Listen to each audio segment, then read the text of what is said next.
The community plays an enormous role in keeping children safe.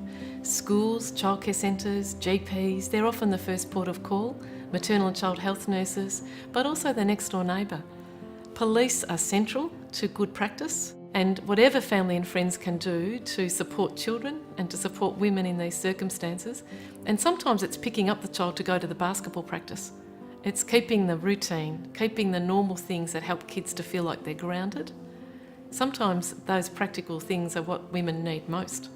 To support both the mother and the child, I think it's really important to think about the mother as the greatest resource that that child has in terms of keeping the child safe.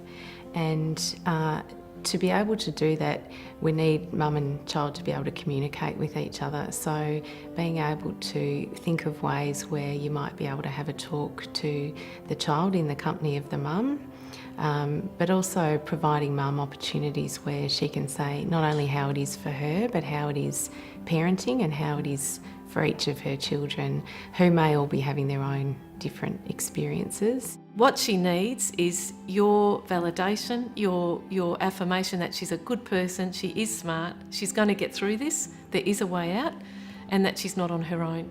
I think it's important to try and understand the child's situation as much as possible.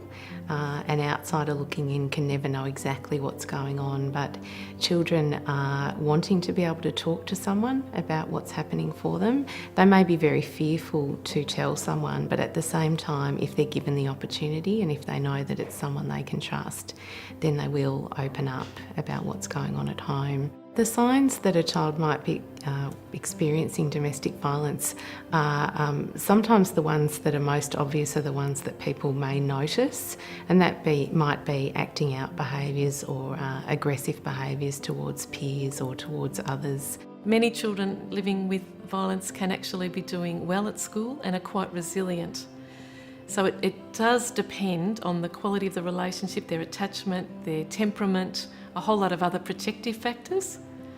But on balance, we know that children are impacted negatively. Sometimes children are very angry towards their mother, even though their mother isn't the cause of the violence, but they react to her because she's not behaving in a way that her partner wants her to behave, and the children will feel, particularly if he's saying to the children that she's not doing her job or not doing things the way he wants them to, the children feel that resentful that she should just fall into line and then their lives would be easier.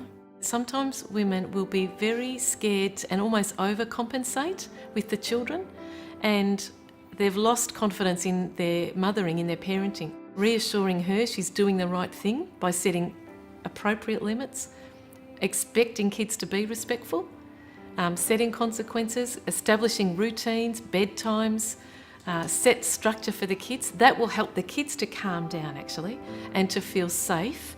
And they won't feel safe unless they sense that actually now mum's in charge. Conversations that families and friends can have with women who are mothering children and trying to sort out how do I manage? Do I go? Do I stay? Or how do I leave safely? Because often the planning for the leaving is so important that it's done safely.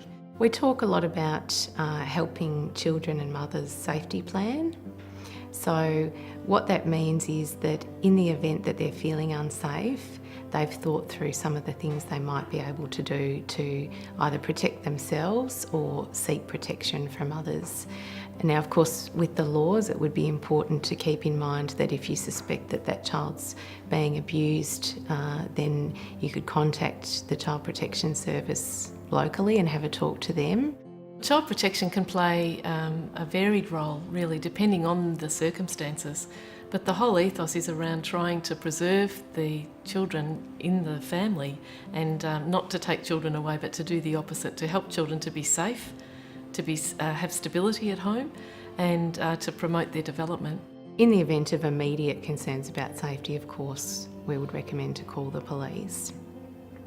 But I think over a period of time it's important just to be mindful of what's happening for the family and make those opportunities to have a little chat or notice how that person's feeling, how that child's feeling, and then decide what you might do. You may need to talk to someone else to get some advice about what to do.